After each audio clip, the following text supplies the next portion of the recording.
Olá, tudo bem? Aqui é o professor Ricardo Pasco, da Universidade Federal do ABC. Essa é a nossa aula de número 4 do curso de Teoria Clássica dos Campos. A gente vai terminar de falar sobre transformações, a última parte desse assunto. Então, na aula passada, a gente começou a ver o grupo das rotações, né? E vou continuar conversando sobre isso. Eu mostrei, né, deu uma conta lascada aí, né? Que se você tem a combinação, né, dos geradores ali, das rotações, né, combinação linear, com os parâmetros das rotações, os três ângulos em torno de x, y, z, né, com aquelas matrizes jx, jy, jz, né, se você exponenciá-las, você obtém então uma rotação, né. Aqui eu vou estar chamando de operador de rotação, porque ele opera, né, ele opera em cima do vetor x, por exemplo. Tá? Okay. Eu vou melhorar isso aqui com o passar da aula. Você vai entender um pouco melhor por que eu estou chamando isso de operador, né? Basicamente porque eu vou usar muitas vezes operadores diferenciais, como na mecânica quântica. Tá? Mas a gente fez bastante conta ali e chegou na matriz de rotação, né? Eu só quero mostrar aqui uma versão mais compacta, ficou faltando, né? Que se você pegar então um componente, se você abrir aqui as entradas da matriz, né, índices A e B, né, eu estou pondo todos para baixo aqui, porque esses índices são espaciais, certo? Então, as matrizes J, né, o C é o nome da matriz, por exemplo, C, JX, JY, JZ, e as entradas são A e B. Né? Você se lembra, a gente escreveu isso usando o símbolo de Levi-Civita, certo? É um bando de zeros ali, mais I, menos I, em uma certa parte. Tá? Então, quando você faz essa combinação, né, linear aqui do expoente da álgebra aqui, ó, né, para obter o elemento do grupo, né? Bom, esse menos I com esse menos I aqui vai dar mais I ao quadrado, então dá menos 1, né? Epsilon ABC com o J do JC vai encontrar então com ômega C, tá aqui, ó, né? Então menos Epsilon ABC ômega C, certo? Então essa era a matriz W da aula passada, né? Uma matriz 3x3 com entradas ômega 1, ômega 2, ômega 3 ali, um bando de zeros e sinais, certo? Ok? Então, quem é W ao quadrado? Então, na aula passada eu escrevi W ao quadrado, né? Mas aqui é bem fácil de calcular. Agora que você já está mais craque, né? Aqui eu teria que contrair, né, o W ao quadrado, né? O AB são os nomes, né? São as entradas, desculpa. O W ao quadrado, você vai fazer, né, o B contraído com outro W, por exemplo, AB com BC, por exemplo. Então vai ter uma contração de dois símbolos de Levi-Civita, com um índice em cada um repetido. Você já sabe quanto dá isso, né? Ok? Dá delta simetrizado ali, você já fez o exercício, né? Troca ali para ter a antissimetria, certo? Então um par de deltas vai bater e vai me dar ômega A, ômega B, e o outro delta vai ficar sozinho aqui e vai contrair esses ômegas um com o outro aqui, vai me dar ômega ao quadrado, certo? Ok. E você consegue calculando dessa forma aqui com componentes, tá? Fica bem mais compacta a notação, sim, do que na aula passada. Eu gastei um slide inteiro só para fazer essa conta. Então, pouquíssimas passagens você chega na matriz R, tá? Ok, eu vou pular um pouco aqui as passagens, eu teria que calcular W ao cubo, W ao quarto, até você perceber que tem essa estrutura com senos e cossenos, certo? ok? Esse U aqui era o versor, né? O ômega chapéu. Tá? Muito bem, então essa aula aqui é basicamente nesses objetos aqui nos Ws ao quadrado. Tá? Okay? Então anota o seguinte, se eu tomar o traço, né? Ou seja, a soma dos elementos da diagonal aqui, né? É fácil ver que isso aqui vai me dar W ao quadrado, né? Menos 3 vezes W ao quadrado. Né? Então fica menos 2 vezes W, não, ômega ao quadrado, menos 2 vezes ômega ao quadrado. Certo? Se eu dividir por menos meio, isso me dá ômega ao quadrado. Certo? Está aqui no final da conta. Sim. Por outro lado, no meio dessa conta aqui, se eu fizer, né? Se eu fizer pela definição de quem é o W, né? Então, quem que é o W? Né? Então, eu vou tomar o traço também para facilitar aqui. Né? Certo? Então, o W era quem? Menos epsilon, ômega. Tá bom. Ou se quiser, vamos começar aqui em cima. Menos I, ômega J. Certo? Então, o traço, ele é linear, né? Em todas as entradas aqui. Então, na verdade, como eu estou com 2 entradas, seria bilinear. Né? Eu posso tirar os ômegas para fora do traço. Sim? Okay. E cada um tinha um menos I de novo. Posso cancelar esse menos aqui, ó, fica mais. Tá? Então, aparece justamente aqui o traço de JA a JB. Então, esse objeto aqui, eu posso chamar isso de uma matriz gama de AB. Tá? Okay. As entradas dessa matriz aqui são os nomes, os rótulos dos geradores aqui dentro do traço. Tá? Que você consegue fazer a continha aqui no natural. Né? Eu estou fazendo de novo aqui, nem precisava. Né? Você usa o J aqui de novo, vai ter de novo aqui ó, a contração, né?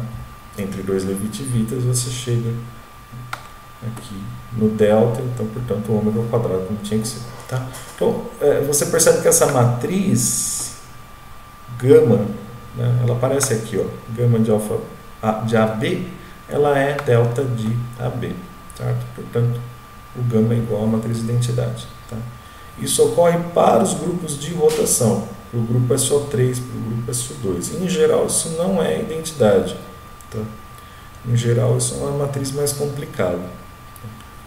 E ela é chamada aí, né, esse par de índices aqui, na verdade, às vezes até chamam de G de AB. Isso é uma métrica. Do mesmo jeito que você tem, sei lá, métrica de espaço-tempo, métrica de Minkowski, né? Isso é uma métrica. Tá? Só que é uma métrica no grupo, sim, não no espaço-tempo. Tá? E como ela é construída com um traço, você vai mostrar lá no exercício 1, né, que o traço é cíclico e tal. Né? Então, qualquer J desses aqui transforma por similaridade. Você também vai mostrar isso.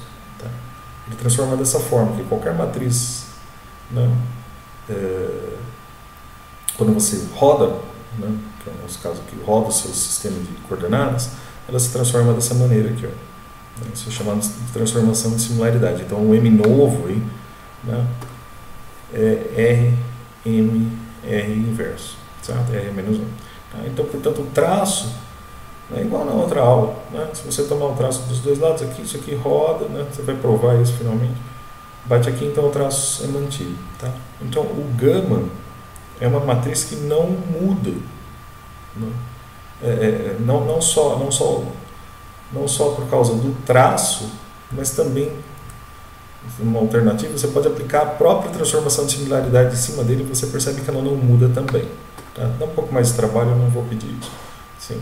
Mas como ela faz isso para qualquer R, né? Você nota que, por exemplo, multiplica dos dois lados por R aqui, pela direita. O Aldrovandi trocou o R com R-1, se você estiver lendo pelo livro, tá?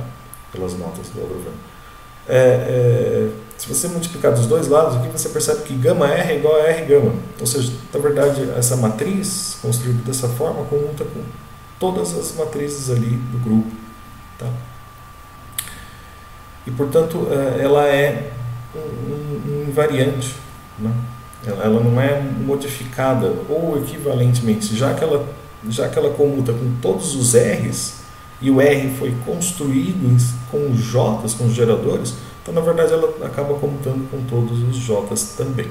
Tá? Essa é uma alternativa aí para você definir esse tipo de matriz. Tá?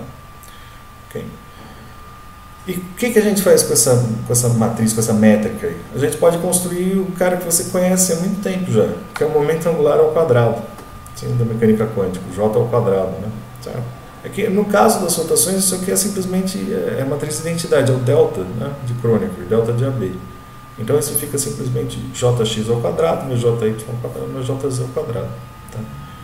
Que comuta com todos os j's. Tá? Ele é um exemplo do que a gente chama de operador de Casimir. Ele é um operador invariante. Tá?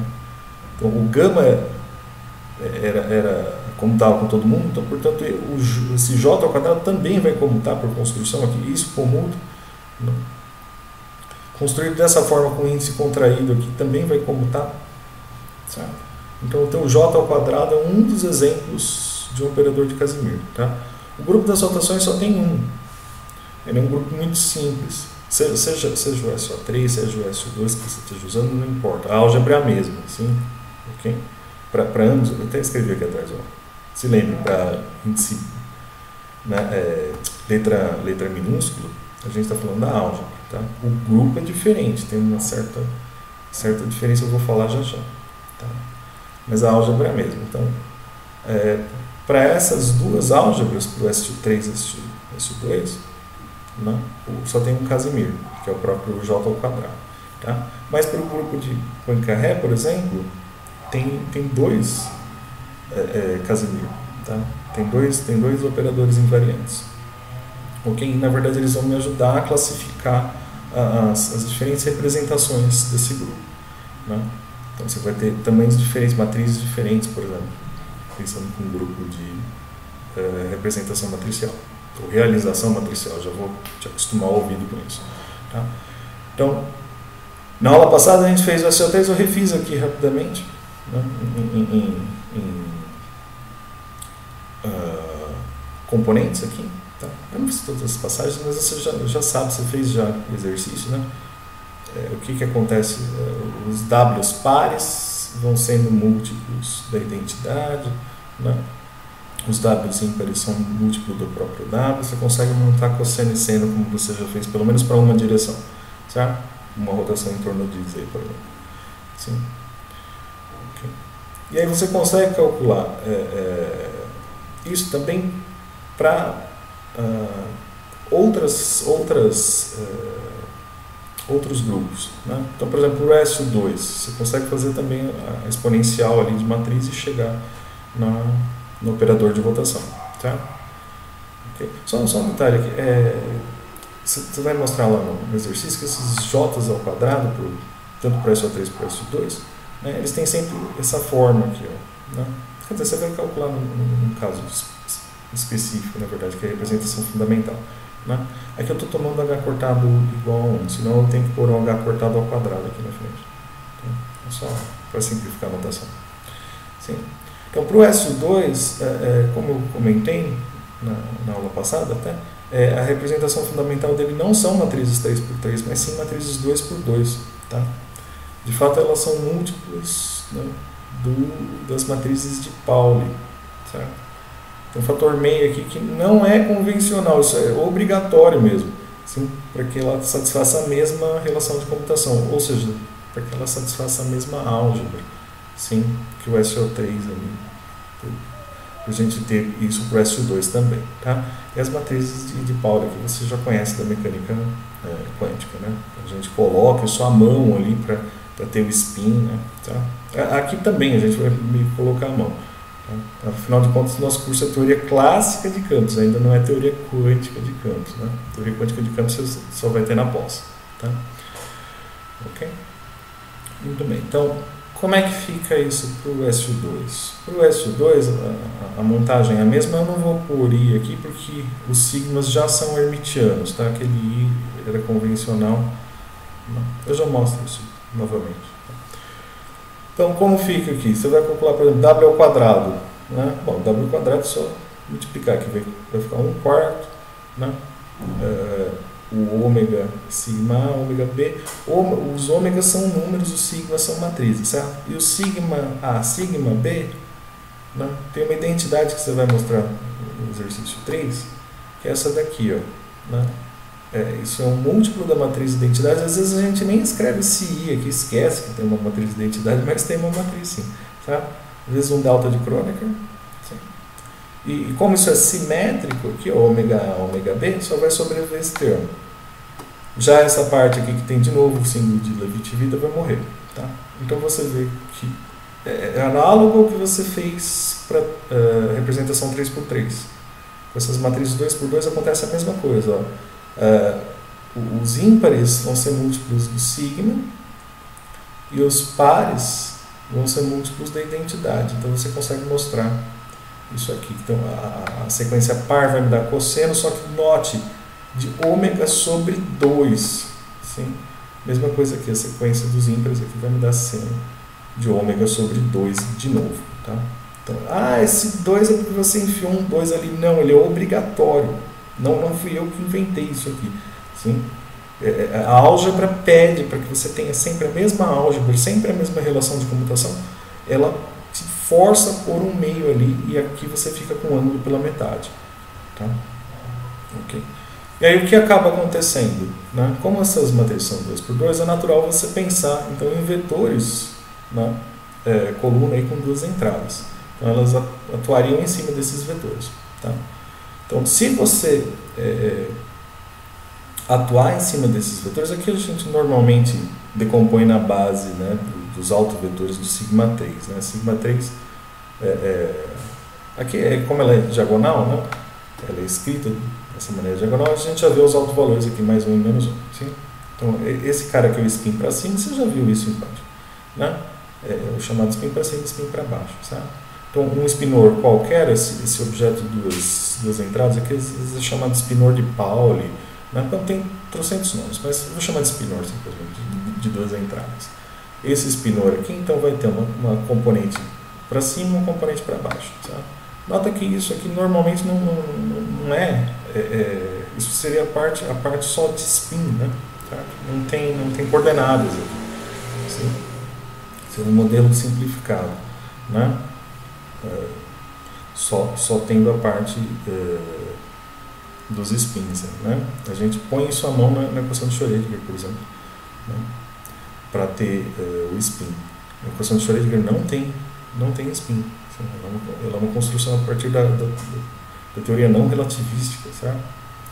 Okay. Bom, então, se a gente atuar em cima desses objetos, né, uma rotação igual na aula passada, né, se eu rodei na representação 3x3, né, ou chamada vetorial, né, se eu rodar de 360 graus, dá identidade. Aqui não. Aqui, se você rodar de 360 graus, vai dar menos I essa matriz aqui, ó, volta para né, 2π sobre 2 dá π. Então, seno dá 0, né, esse cara morre, esse aqui vai me dar menos 1, cosseno de π é menos 1, então isso dá menos I, certo? Você precisa rodar, então, na verdade, como eu já tinha falado na aula passada, no final da aula passada, você tem que rodar de 720, não de 360 graus para voltar, certo? Ok. Então, você vai ver pela internet trocentas demonstrações disso, e isso tem nomes tipo, o truque do cinto, o truque do copo, né? Tenha em mente o seguinte, tudo isso são analogias baratas, certo? Isso é um modelo mecânico, o que eu vou fazer agora, né? É uma brincadeira, tá? Isso não é válido, sim? Isso é só uma analogia barata, tá? Mas seria o seguinte, por exemplo, o SO3 faz isso aqui, volta para o mesmo lugar, depois de 360 graus. Tá? Para o SO2, o que acontece, pelo menos para as representações semi-inteiras, meio, 3 meios, 5 meios, assim por diante, seria algo assim grosseiro, tá? Que você estaria rodando, aí você aparece embaixo aqui. Assim. Então você precisaria continuar dando a volta aqui para voltar para cima. Tá? Mas isso é uma analogia barata, um modelo mecânico tosco. Não fixe nisso, certo? Isso é só para dar uma ideia por que você tem que rodar 720. Tá? Não perca seu tempo com isso, só para dizer que você viu uma vez na vida. Okay? Mas, de verdade, mesmo se você quiser, veja lá o livro do Tung, né? O que rotula, né, essas representações são os valores aqui, deixa eu voltar aqui, ó, do Casimir, tá? Okay, do JJ mais 1 aqui, né? Então você vai mudando, você vai fazer exercíciozinho disso aqui. Você vai ver que, por exemplo, para essa representação com matriz sigma, o J é meio, né? É o spin meio que a gente fala, né? Já para a representação da aula passada, matrizes 3x3, o J é 1, tá? Aqui, ó. Então, por exemplo, J igual a 1 fica 3x3, J igual a meio fica 2x2, né? J igual a 0, na verdade, é trivial. Assim, a matriz só tem uma entrada, né? E vale 1 por causa do S, né? De especial, certo? Não tem graça nenhuma, tá? Seria representação trivial aqui. Então essas daqui são as da matriz de Pauli, essa daqui é da aula passada, essas outras aqui são maiorzinhas, mais difíceis, tá? Okay? Mas em princípio você tendo essas mais básicas aqui, você consegue ir construindo as outras ali por produtos. Bom, você vê isso em teoria de grupos, tá? Okay? Então as inteiras, quando você roda de 360, você volta no mesmo lugar. Elas compõem o que a gente chama coletivamente de SO3. SO3 seria, o nome mesmo, seria a primeira delas, seria o 1, né? Mas na verdade a gente vai chamar coletivamente com o mesmo nome aí, a 1, 2, 3 e 0 também, de SO3, tá? Então é meio pobre esse nome, mas é assim que a gente faz. E todas elas aqui a gente chama de SO2, certo? Ok. Ah, mas SO2 não é só a meio? Não. A meio, como eu falei, é a representação fundamental, certo? É menor não trivial. Sim. Okay. Mas todas essas aqui compõem o que a gente chama de grupo SO2, maiúsculo. Tá bom? Então tá. Então já tem em mente que podem ser tamanhos diferentes essas matrizes, certo? Não é só, rotações é sempre 3x3, não. Tá? A 2x2 vai atuar em spinores, vai ser um operador spinorial. Tá? Okay? Essas outras aqui são maiores ainda, então mais complicado é o objeto. Tá? Mas não é só isso que tem na história. Você lembra lá na mecânica quântica, por exemplo, o operador de momento angular, né? Esse objeto aqui, ó, né? R vetor P, né? O operador P era menos I. Então, de novo, H cortado, usando H cortado igual 1, tá? Era menos I nada, né? Então ele pode ser escrito assim, ó, certo? Usando o nosso símbolo de Levi-Divide, né? Certo?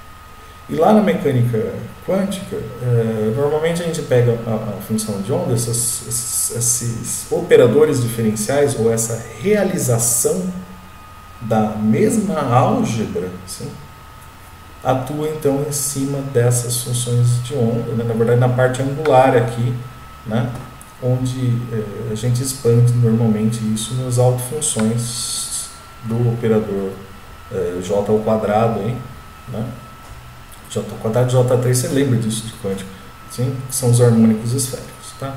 Então, para o mesmo J, por exemplo, pega J igual a 1, tá? O M, você lembra, vai de menos 1 até 1, pulando de 1 em 1. Então, menos 1, 0, 1, né? Para J igual a 1, tem três autofunções aqui, né? Essas autofunções estariam representando também, né, a representação J igual a 1, que é a vetorial, por exemplo. Aqui eu estou te dando exemplo da vetorial. Mesma coisa que as matrizes da aula passada estão representando J igual a 1. Já J igual a 2, vai ter mais possibilidades. Tem 5 funções, né? 5 autofunções aqui. Tá? Então são diferentes maneiras de se falar da mesma representação.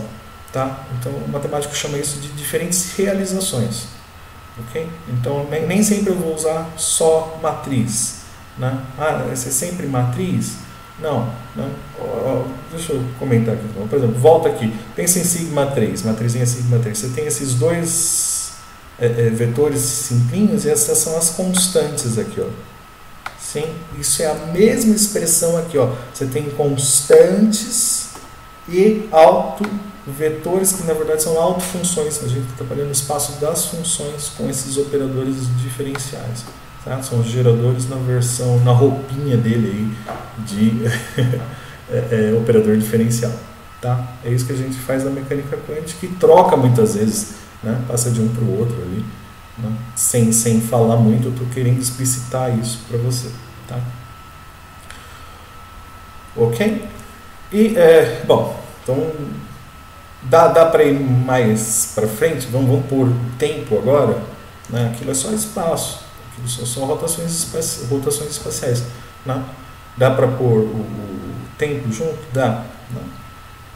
Dá para classificar também. Só que deixa eu falar um pouquinho mais sobre o grupinho de Poincaré, como a gente viu na aula 2. Tá? Então, na aula 2, por exemplo, a gente determinou a força de Lorentz, né?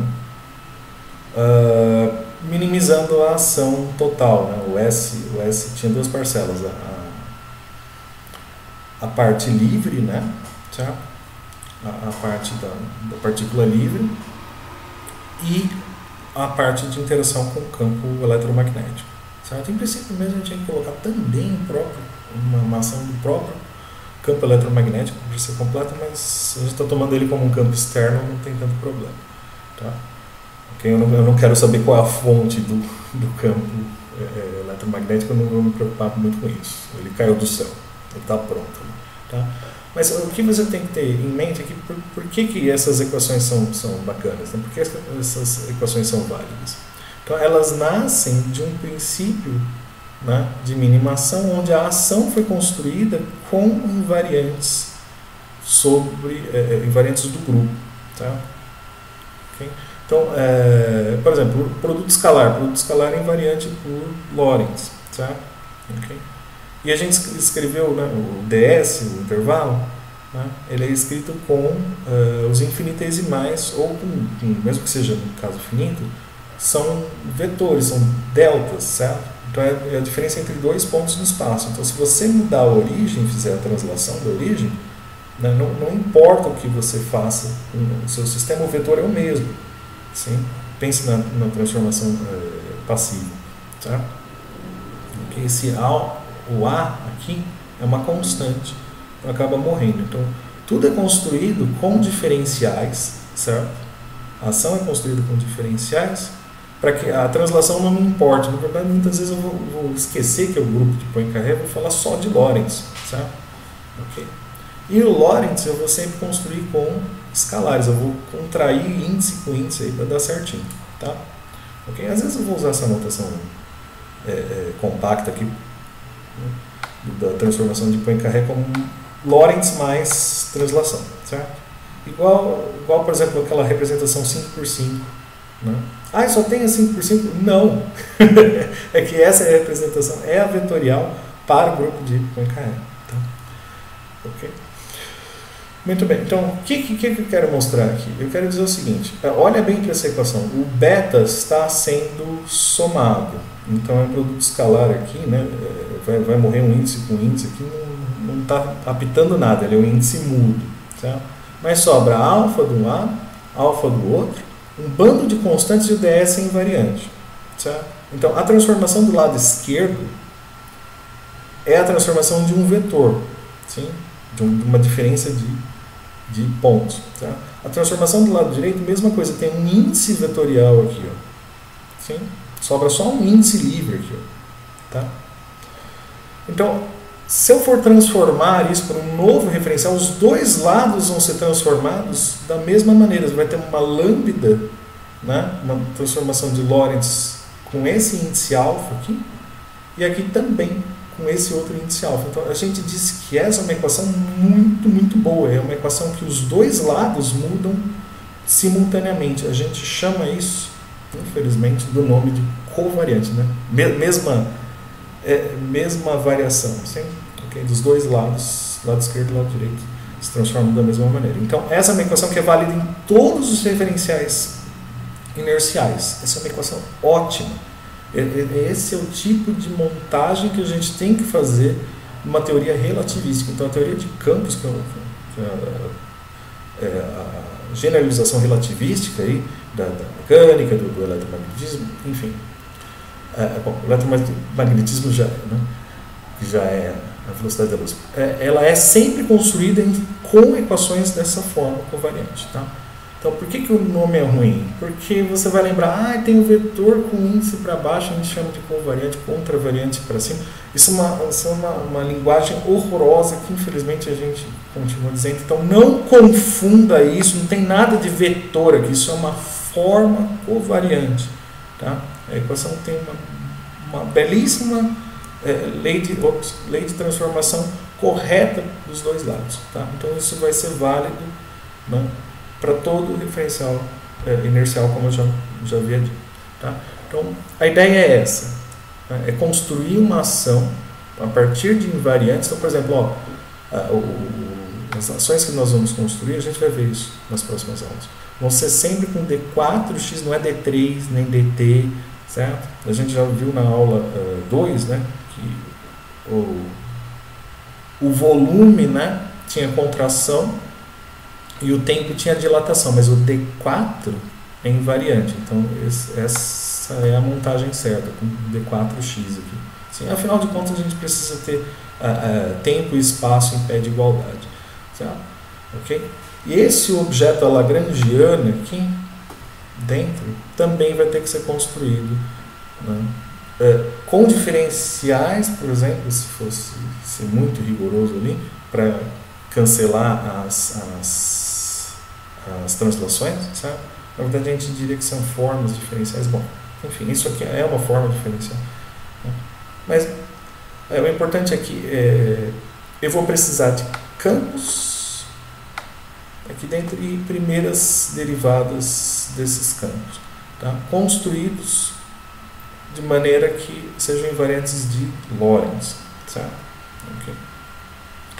Então, o que é um campo? Próxima aula eu vou falar melhor sobre isso. Eu tenho que te dar mais bagagem aqui, certo? Mas, para a aula de hoje, a gente só precisa saber o seguinte, são coleções de funções. Tá? Então, coletivamente, eu vou chamar isso aqui, né, de φ, aqui, φ1, φ2, φ3. Então, se você tiver 4, por exemplo, a gente pode pôr no vetor coluna, né, assim, no caso de 4 dimensões. Né? Ou então, se você tiver, sei lá, 16, dá para pensar numa matriz, ou seja, um tensor de ordem 2 e assim por diante. Tá? Mas todas elas vão se transformar numa certa representação do grupo de Poincaré. Note, são funções? São. É isso que quebra aqui, é isso que dificulta pra caramba. A teoria de campos é super difícil. Tá? A teoria quântica de campos, então, é terrível. Tá? O que acontece é que você tem transformação também dentro do x aqui, ó, do argumento dessa função. Tá? A transformação do Poincaré aqui vai transformar tanto a forma do campo, né, quanto os x's. Tá? A gente vai ver isso aos poucos. Então, bom, posso pensar basicamente só no Lorentz? Pode. Tá? Então, o que acontece, por exemplo, com um campo escalar? O que é um campo escalar? Imagine a temperatura. Né? Pega uma placa ali, tem um ponto ali que você tem a temperatura dele. Numa certa hora tinha uma temperatura naquele ponto ali, ou no espaço. Tá? Então, a temperatura é um escalar? Sim. Passado o tempo, por exemplo, aqui está, sei lá, 27 graus Celsius. Aí mais tarde está 26, assim. Então, isso depende do evento, isso depende do x, certo?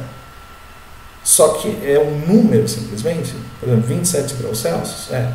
Então, isso não pode depender de como está o seu sistema de coordenadas. Isso não pode depender se você shiftou ele, se você fez translação, rotação, pseudo-rotação. Isso não pode mudar. Tá? Ele é, né, um número, ele é um invariante também, certo? Okay. Então a transformação aqui é trivial. Isso aqui é um fator 1 aqui, ó. Assim, esse U aqui é simplesmente 1. Tá? que acontece, por exemplo, quando é um vetor? É um pouco mais chato, mas você já sabe, você já viu isso aqui, né? Esquece um pouco a translação aqui, né? É o diferencial, sim. O vetor também é construído como uma diferença entre dois pontos, sim. Então isso só depende de um lambda, certo? Você já viu isso aqui. Sim. Mas de maneira geral ele vai satisfazer, não importa como é a tua representação, pode ser trivial, pode ser vetorial, pode ser produto de um tensor, né? Tensorial. Ela tem que satisfazer o análogo aqui, né? Ao grupo abstrato. Sim? Na aula anterior eu falei do grupo como esses L's aqui como se fossem objetos abstratos, uma transformação genérica, né? Se você puser uma roupagem nelas, você, eu quero que elas sejam matrizes, por exemplo, aqui no caso da vetorial, você tem uma transformação que é a própria matriz de Lorentz, né? A transformação vetorial vai ser transformada pela matriz de Lorentz, uma matriz de Lorentz, tá? Então a gente diz que o L, né, é representado pelo U, por essa matriz aqui, né? O U de lambda igual a lambda, por exemplo, né? Seria o correto aqui, na verdade. Então, uma representação seria uma aplicação, seria uma função que pega a transformação abstrata e leva numa certa construção, uma matriz, um tensor e assim por diante. Tá? E você lembra lá de CVT, por exemplo, qual que é o tensor de ordem zero? Então, a roupa aqui, né? A representação aqui vai ser nesse caso vai ser o lambda. No caso do tensor aqui vai ser lambda, né? O produto, que é um pouco mais chato, que não é simplesmente a multiplicação, é o produto aqui, lambda e assim por diante, certo? Então são os tensores aí, né? 0, 1, 2, 3 e assim por diante. Tá. Acabou? E a resposta é não. Sim. Então, não é suficiente, todas as transformações lineares não são suficientemente descritas por tensores. Eu preciso ter os espinores também, as representações espinoriais. Tá? E, de novo, isso é semelhante ali àquela parte ali que rodava, né, e virava menos isso, é semelhante àquelas representações semi-inteiras do SU2. A gente vai ver isso mais para frente. Tá?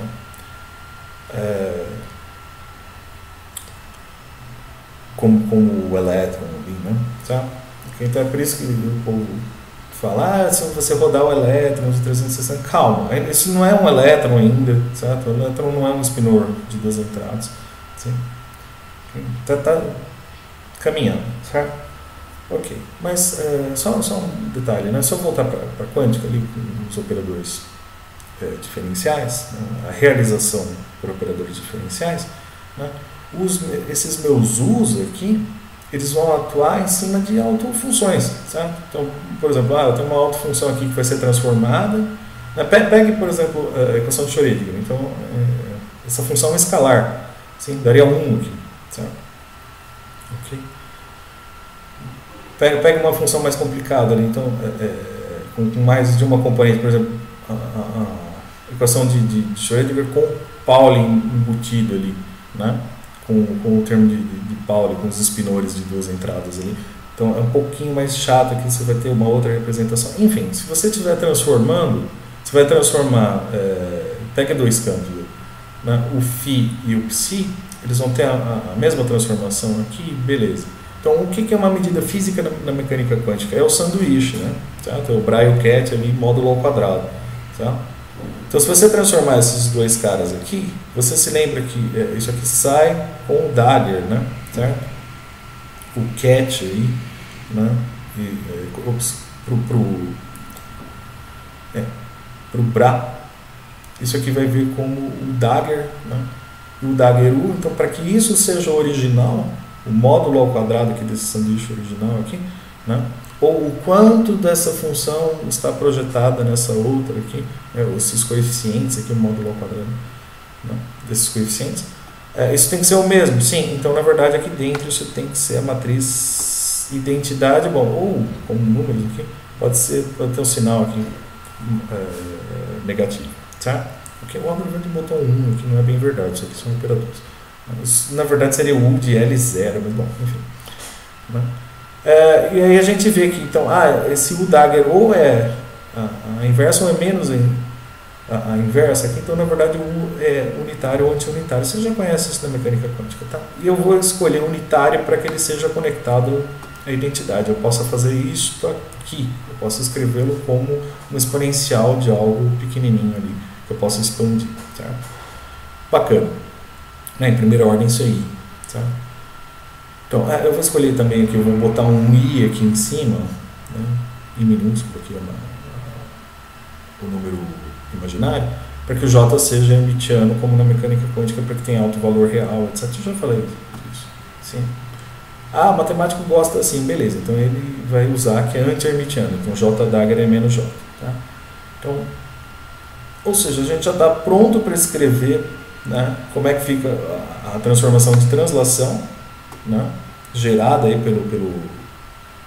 pelo operador diferencial usual ali de translação da mecânica quântica, só que agora a versão relativística, certo? Tem o tempo aqui também, sim. Então você já está acostumado com I, né, menos I nabla, tá? Tem o H cortado, né? Que eu fiz né? Agora tem o tempo aqui também, mesma coisa aqui, tá? Você botou um 2 aqui, botei porque senão aqui eu tenho, né? Antissimetrizado esse bichinho aqui. Então aqui também eu vou estar contando duas vezes. O ômega 1, 2, por exemplo, é igual a menos ômega 2, 1. Eu vou estar fazendo dupla contagem, pus esse 2 aqui só para facilitar o número de termos aqui, tá? E aí aparece esse novo objeto aqui. Sim. Isto é a mesma coisa, sim, do que aquelas matrizes delta, alfa, beta que você fez a conta, né, da outra lista, certo? Só que na realização de operador diferencial, ou também conhecido como realização cinemática. Sim. Okay. Nossa, que bizarro, eu nunca vi isso. Viu sim. Pega, por exemplo, a parte espacial aqui, ó, pega só os índices A e B aqui, o IJ aqui, tá? Eu estou evitando o IS aqui porque já tem o IDA, tá tudo bem complexo, tá? Isto é, você se lembra lá do exercício 2B, né, que uma matriz antissimétrica, né, usando o símbolo de Levi-Civita, você consegue espelhar isso num vetor, tá? Então esse vetor aqui é o mesmíssimo vetor, volta aqui para trás, ó, que você chama de operador momento angular na mecânica quântica. Sim. É o mesmíssimo vetor. Então, isso é só esse J alfa beta aqui, visto como uma realização de operadores diferenciais, ele é simplesmente a generalização, ele tem mais os boosts aqui, né? Sim, afinal de contas, essa parte aqui é associada às seis transformações de Lorentz, né? Certo? 3 boosts, 3 rotações, ou 3 pseudo-rotações e 3 rotações. E essas aqui são as de translação, certo? Okay, então, ele contém as rotações, é só isso que eu estou dizendo aqui, né? O grupo de Lorentz contém como subgrupo as rotações, certo? Então, isso seria a roupagem aqui na forma de operador diferencial, tá bom? Então ele satisfaz a mesma relação de computação que você fez com aquelas matrizezinhas, né, na aula passada, tá? Ok? Então a menos do menos i aqui, que é porque eu estou pondo esse i aqui, é a mesma fórmula, sim. Então o que tem de novo agora? J com J você já fez? Já. Fez com matrizes, tá? Eu não vou pedir para você fazer com isso aqui, você vai se perder. Eu vou pedir só isso aqui, ó. Faça P com P, está faltando, né? A translação com translação, né? Lorentz com Lorentz você já fez. Então agora faz translação com Lorentz também, ó. São esses dois aqui, eu vou pedir para você fazer isso, tá? Ok? Então P comuta com P, óbvio, sim, o teorema de Clairaut, sim, derivadas parciais comutam, né? Lógico, eu estou pensando numa função C2, etc. É uma função bem comportada, tá? Mesma coisa aqui também, certo? Você vai jogar ali o P, o del gama ali, com o X del gama antissimetrizado, você vai chegar nisso aqui, tá? que a gente tira daqui? Ó? Primeiro, translações comútam. Tá? Você pode andar primeiro no x, depois no y, é a mesma coisa que andar primeiro no y, depois no x. Tá? Essa outra é um pouco mais difícil de interpretar.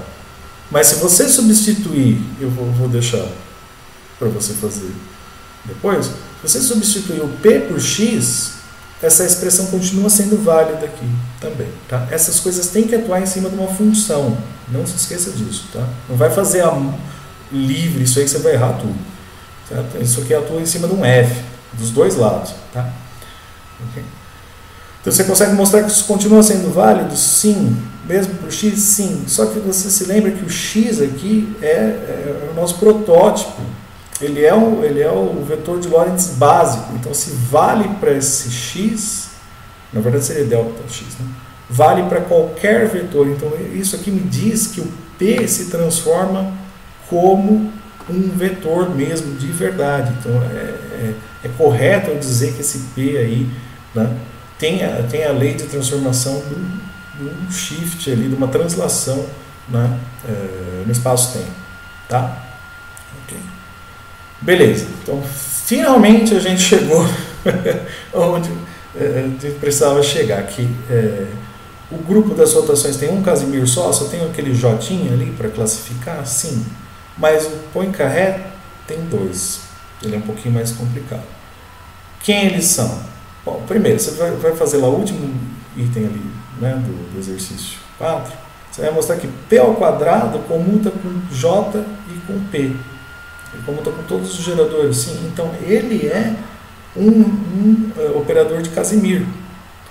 E ele está associado, como a gente lembra, né, da aula de relatividade restrita, P ao quadrado é m ao quadrado C ao quadrado. Então, ele está associado à massa. Sim? Então, um dos autovalores aí, ou um dos rótulos dessas representações do grupo de Poincaré é a massa. O outro é o spin. Tá? O outro é um pouquinho mais chato aqui. Ele tem a ver com W ao quadrado, onde W é esse monstrinho aqui, ó. Ele é o Pauli-Liubansky, tá? Ele é o operador de Pauli-Liubansky. É o W ao quadrado que é invariante, sim. Porque do mesmo jeito que você vai comutar P ao quadrado com todo mundo, você consegue comutar W ao quadrado também. Tá? O W mesmo não. Sim? W sozinho não. W ao quadrado. Tá? Ok? Como é que você constrói esse W aqui? Né? Então, você pode fazer por inspeção para testar isso. Certo? Mas é o símbolo de Levi-Civita, né, vitaminado para generalizado para 4 dimensões, certo? Isso é a convenção aqui, eu acho que é óbvio, né? E esse J ao total, como a gente está em teoria clássica, eu estou tendo que pôr o termo de spin à mão, igual a gente faz na mecânica quântica não relativística, né? Por exemplo, equação de Schrödinger, certo? Eu vou ter a parte orbital, que é R vetor P, o J aqui que você volta aqui. É o J que você está acostumado aqui, o R vetor P operador, certo? E essa parte é a parte de spin aqui. Pode chamar de S, aqui pode chamar de L. Aqui eu estou chamando todo mundo de J para você ter em mente o seguinte: todos eles podem ser escritos como JJ mais 1. No caso do spin, SS mais 1. Né? No caso do total, a gente escreve, às vezes, o orbital a gente escreve LL mais 1 e assim por diante. Tá? E o total JJ mais 1. Tá? Então, como é que eu calculo isso? Vá para o referencial mais fácil possível. Vai para o referencial de repouso da partícula, por exemplo. Tá? Então, no referencial de repouso da partícula, só P0 é não nulo. Sim? Só P0 equivale a MC. Então, W, na verdade, nesse referencial só vai ter parte espacial. Ele só vai estar ligado com um spin, que é a única coisa que sobra. O momento angular é 0. Né? Você não está rodando, então não tem movimento, não. Então, P é 0, certo? Ok? Então, o único P que sobra é trivetor. O único P que sobra é o P0, a parte temporal, certo? E, portanto, eu posso já pôr só índices espaciais aqui, A, B, C. Certo? Cuidado com esse cara, ele tem 3 índices para baixo aqui, né? Por exemplo, 1, 2, 3. 0 é menos 1, por causa da métrica de Minkowski, tá? Okay? Então, se você rodar esse 0 aqui para frente, vai ficar mais 1, né? Sabe? E ele vira o Levi-Civita em 3 dimensões. Então, essa parte aqui, ó, né? Com as duas trocas, né? Menos que está para baixo aí, e rodar e ciclar o 0, você chega na equação 3. Tá? Então, aqui, ó, você chega naquele J usual, certo? Então, volta para cá. Você chega no J usual? Sim. Isso é MC? Sim. Né? Então, é meio do epsilon usual, etc. Fica menos, né? Já tinha um menos aqui da definição. MCJA, tá? Ou seja, aqui o Aldrovandi botou um I, que é para poder deixar positivo. Eu preferi seguir o Heidegger aqui de Quantum Field Theory. Né? Então, você mostra que a parte espacial, né, menos aqui, então, MC, o S, né, seria o vetor S. Tá? E, portanto, o W ao quadrado vai ser M ao quadrado, C ao quadrado, J ao quadrado. J ao quadrado a gente escreve SS mais 1. Né? Portanto, você chegou que o vetor, né, trivetor ao quadrado é esse monstrinho aqui. Tá? Essa parte é 0? Sim. Então, o W ao quadrado quadrivetor é menos esse monstrinho aqui. Tá? E isso é uma constante. Sim? Isso, na verdade, é um invariante, vai ser válido para qualquer referencial. Se você fez a conta, né, você se lembra, isso é um produto escalar, sim? De Lorentz, né? Escalar de Lorentz. Sim? E você tem sempre que dizer, o escalar de Lorentz é o invariante de Poincaré, você tem que dizer o grupo que você está associando. Sim? Diferentes grupos não vão ter o mesmo escalar, nem o mesmo invariante, enfim. Tá? Okay. Então, ele vai ter sempre esse mesmo valor. Tá?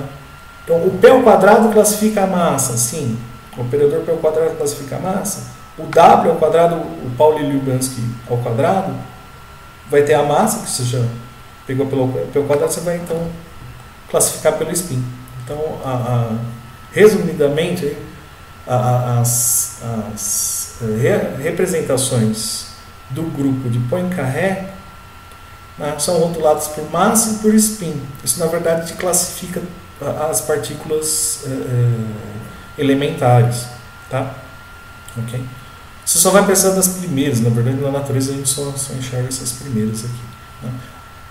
E se a massa for 0? Né? Você lembra da aula de relatividade que, por exemplo, a energia ali, a fórmula da energia gama mc ao quadrado não era bem definida, ou então o momento ali também não era bem definido. Mesma coisa acontece aqui, tá? Se a massa for 0, esse W não é bem definido, eu preciso mudar, eu preciso ir para um outro operador de Casimir chamado helicidade, a gente vai ver mais para frente. Tá bom? Então, vamos ficar por aqui. Qualquer dúvida me escreva. É isso aí. Tchau, tchau.